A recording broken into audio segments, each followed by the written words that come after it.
Hindi ko maintindihan kung ba't sila ganyan. Minsan kami ang nakikita't pinag-uusapan. Kasalanan ko bang umibig at iwanan?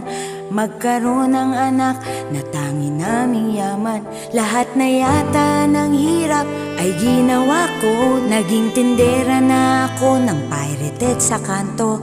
Naging construction worker para lang mabuhay kayo. Gay impersonator ang naging trabaho ko.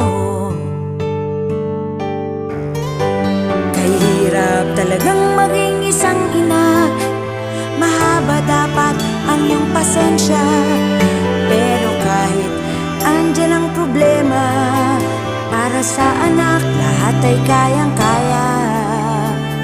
Dahil ako ang tanging ina nyo na nagpapalit ng diapers nung bata pa kayo.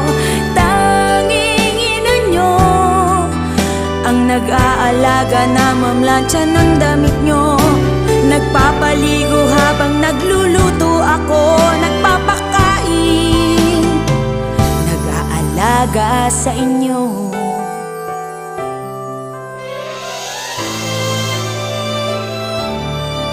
Kinabukasan nyo ang laging iniisip ko.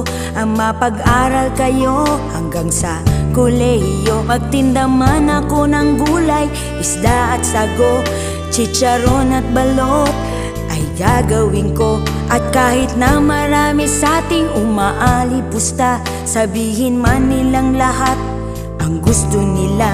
Dito sa puso ko'y pantay-pantay ang nadarama bilang mga anak, dahil ako ang inyong ina. Kahirap talaga kapag nag-iisa. Responsibilidad mo'y di basta-basta. Kuryente, tubig, bayad sa kasera.